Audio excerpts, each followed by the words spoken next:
Vamos lá, predador, nona aula, tá? Começando aqui pelo Insight 29. Vamos lá, saca só. Se, por acaso, você for dar uma ordem a alguém, continuando aí o fato de você já estar em posição de liderança, de colaboradores, e você é o líder, você é o mentor, você é aquele que dá as cartas, você é o doutrinador. Legal? Então, como é que você vai fazer para dar uma ordem? E você preferir que determinada atividade seja realizada em algum outro horário ou de alguma outra maneira. O que você pode fazer? Por exemplo, vou te dar um exemplo muito simples. Eu gostaria, por exemplo, que os meus fornecedores de cerveja, na época que eu tinha o meu pub, batessem a cerveja para as 10 horas da manhã, 11 horas da manhã ou meio-dia. Mas qual que era a realidade? A realidade é que se ele não batesse a cerveja entre 6h30 e 8 horas da manhã, a cerveja não estaria gelada o suficiente na noite e até o final da noite. Em especial nos dias de futebol aí que lotava muito, jogo do Flamengo, jogo do Corinthians, jogo do São Paulo, jogo do Cruzeiro, jogo do Palmeiras, lotava muito o meu pub. E o que acontecia? Apesar de eu ter afirmado certa vez, como pergunta, não foi bem uma afirmação, foi uma interrogativa, eu cheguei e falei, João, aquele funcionário, né, e o meu gerente se chamava Ramon. Ramon e João, poxa, vocês não acham que é melhor a gente colocar o horário de entrega da nossa cerveja às 10 da manhã, para a gente dormir um pouquinho mais, alguém da equipe dormir até um pouquinho mais tarde, ou meio-dia? Aí, o que aconteceu? Aconteceu o que diz aqui, ó, que quando você coloca o seu colaborador ou aquele que está sendo o seu liderado, né, o seu liderado e você o liderando, aquele que lidera, quando você coloca ele como participativo da decisão, em forma de pergunta, talvez ele te forneça uma informação que você não tenha, que foi esse caso. Nesse caso, por exemplo, ele me passou essa informação. Olha só, Tubarão, seria interessante mesmo para o descanso, mas é preferível a gente fazer o rodízio de funcionários de um dia por semana ou 2, quando o movimento estava muito alto, para vir aqui pegar cerveja, visto que se a cerveja for batida muito tarde, ela não estará gelada até o final do dia. Então teremos aí clientes reclamando porque a cerveja vai estar choca ou quente. Então olha que sacada. Eu tive a mesma percepção ao perguntar à minha chefe de cozinha, na época, o seguinte, porque a gente fazia produção de hambúrguer, e era diária essa produção de hambúrguer, eu cheguei para ela e falei, poxa, por que a gente não faz pelo menos de 3 dias a produção de hambúrguer? E ela falou assim, Tubarão, não tem nada a ver com a quantidade de produção, eu consigo produzir aqui até 15 dias, se for preciso, porque eu sempre achei que a otimização do tempo é mais importante. Porém, o resultado final do hambúrguer feito no mesmo dia era muito superior. E o nosso diferencial, na época do Primatas Pub, era a qualidade do sabor do hambúrguer. E uma das coisas que eram cruciais aí na qualidade do sabor do hambúrguer, do que diferenciava o sabor, além de ser feito na brasa, era ele ser feito no dia em que fosse consumido. Então, tendo esta informação, ou seja, eu não ordenei, talvez se eu fosse arrogante, eu quero que a partir de hoje você faça de 3 em 3 dias, de 5 em 5 dias. Ela teria seguido a minha ordem e eu teria perdido a médio, curto e também longo prazo muitos clientes que ficariam insatisfeitos com a queda na qualidade do produto.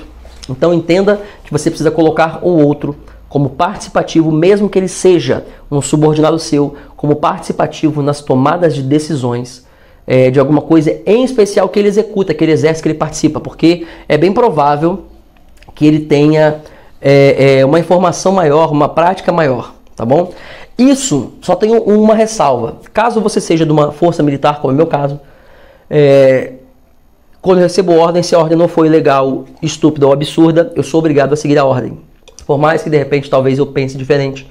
Se ele falar, é uma ordem e ponto final, eu tenho que seguir e acabou. Porque a hierarquia militar funciona assim, manda quem pode, obedece quem tem juízo. E literalmente assim, ela tem que ser assim, não sou contra esse método, eu acho que o militarismo tem que ser assim, é uma força que precisa ser assim para que se mantenha a ordem, né, o ordenamento, que se mantenha o total funcionamento das diretrizes do militarismo. Então é assim, paciência para quem não gosta. Legal? Vamos para a 30ª aí. Agora já vamos para a parte aí de relacionamento interpessoal no geral. Mais uma vez, elogie sempre e publicamente. Já falamos de elogios antes, vamos falar mais um pouquinho. Elogie sempre e publicamente. Eu disse sempre. Poderia redigir um capítulo inteiro sobre este hábito social, ou esse hábito social. Mas aprenda rápido e execute-o. Se ainda não possuir esse maravilhoso hábito de networking predador, comece agora mesmo. Quando estiver presente a qualquer pessoa que lhe prestar um serviço, ou algum tipo de favor, ou algum tipo de presença, companhia, diálogo, enfim, que esteja na sua presença, tá? Faça um elogio sincero imediatamente. Aliás, a partir de agora, uma tarefa para você. Não passe mais nenhum dia sem desferir elogios por aí com as pessoas com quem conviver. Mas lembre-se sempre, elogios verdadeiros e sinceros e sem bajulação. Elogiar não é bajular, não é puxa-saco, não é ser baba-ovo de chefe. Nada disso. Aliás, muito pelo contrário. É muito admirável, por exemplo, quando você encontra alguém, um subordinado, ou talvez pessoas que nem têm uma condição de ser o seu subordinado. Por exemplo, eu estou no batalhão lá certa vez, estava no batalhão, e a moça, uma das moças, né, dos rapazes, são várias mulheres e rapazes que trabalham lá na limpeza e na cozinha.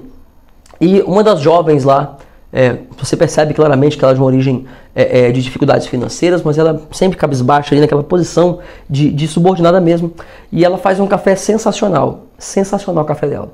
E ela faz o café e chega toda na educação, com licença senhores, tal, entra no café. E eu percebi que sempre que eu estava presente nessa determinada sala do batalhão, as pessoas agradeciam de qualquer maneira. Eu, num determinado dia, fiz questão de falar assim: ô fulano, como é que é o seu nome? Ela falou assim: meu nome é Ana Júlia. Eu falei: Ana Júlia, eu queria dizer para você o seguinte, que o meu café ele é muito bom, tá? O da minha esposa é muito bom, mas o seu é sensacional. Se tem uma coisa que me deixa feliz quando eu venho trabalhar, é saber que eu vou chegar aqui e vou ter você para salvar o meu dia, logo pela manhã, trazendo o melhor café que eu já tomei na minha vida. Não tô de sacanagem. Essa frase veio na minha cabeça sim, porque eu já estou habituado a praticar isso. Porque você é o que você atrai. Então você emana uma frequência, você emana o verbal, você emana essa energia e em forma cinética retorna para você. Já estudamos sobre isso, sobre tudo aquilo que traz a bioquímica cerebral, traz a frequência necessária. Enfim, então achei importante falar isso para ela. E qual que foi o resultado? Chances são que aquilo alegrou o dia dela. Que ela vai chegar em casa para a família e falar assim: nossa, teve um cabo da polícia lá que me tratou muito bem, o Cabo Abreu, que na polícia eu sou o Cabo Abreu, né? O Cabo Abreu me tratou muito bem, eu fiquei muito feliz, muito satisfeito. Ele, nossa, me olhou nos olhos, me fez um elogio verdadeiro, sincero, porque o elogio era verdadeiro, ele era sincero, era verdade. O que eu falei era uma verdade. O café dela é sensacional, você precisa tomar. E é sem açúcar, ela faz de um jeito, eu acredito que é aquele tipo de estratégia de fazer o café que não deixa o café perder o oxigênio lá, não deixa ficar fervendo muito tempo. Ela passa na técnica ali, fica com um cheiro bom, é muito bom. Não é fraco, mas não é forte, terrível, cheio de pó de café. É gostoso, só experimentando. Enfim, eu tô aqui elogiando, ela nem vai saber. Mas é porque é verdade. Acredito que você tenha sentido essa frequência da verdade. São esses tipos de elogios que você tem que tecer diariamente para as pessoas com quem você convive. Para namorada, para o namorado, para a esposa, para o amigo, para o irmão, para o pai e tal. Para companheiro, para que está na rua, para a pessoa que atende você bem, para o motorista de ônibus que parou para você fora do ponto. Para o motorista do aplicativo que chegou um pouco demorado, mas ele afirmou que estava ajudando de repente uma cadeirante a sair do transporte, enfim. Mas faça o melhor que você possa fazer. A nível de deixar o dia da outra pessoa melhor, isso vai retornar para você de forma grandiosa. 31. Chame atenção individualmente sempre. Mantenha o respeito próprio do outro e seu prestígio coletivo. Publicamente é um ambiente para elogios e jamais para repreensões com plateia. O que isso quer dizer? Simples assim. Na hora de você chamar a atenção de alguém, chame a atenção individualmente. Se você já está em posição de ser um líder, já em posição hierárquica, você já está cumprindo a sua liderança, vai ter momentos que você vai precisar chamar a atenção, vai precisar liderar, vai precisar corrigir.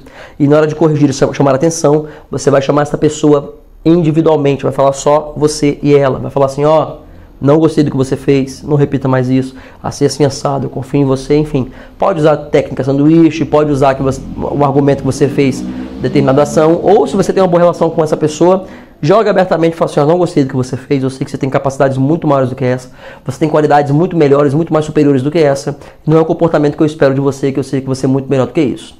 Então você fala desse jeito, você mantém o respeito próprio da outra pessoa, a outra pessoa vai se sentir respeitada e automaticamente vai conduzir atitudes melhores e reações melhores no andamento do serviço ou no andamento da prestação de serviço ou atividade ou ação que você esteja interconectado a ela.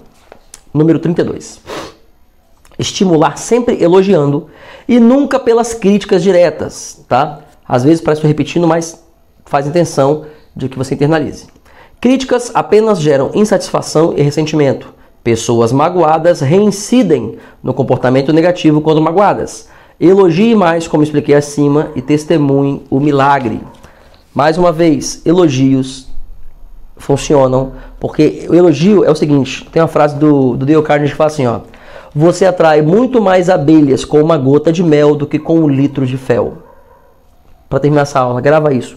Acho que essa metáfora não, tem outro nome, essa alegoria, né? Você atrai muito mais abelhas com uma gota de mel do que com um litro de fel. Dê sempre o seu melhor para as pessoas. A crítica, o escracho, o escárnio não melhora ninguém. Elogie, seja justo, chame atenção com justiça, com hombridade, respeitando a individualidade do outro. Até a próxima aula.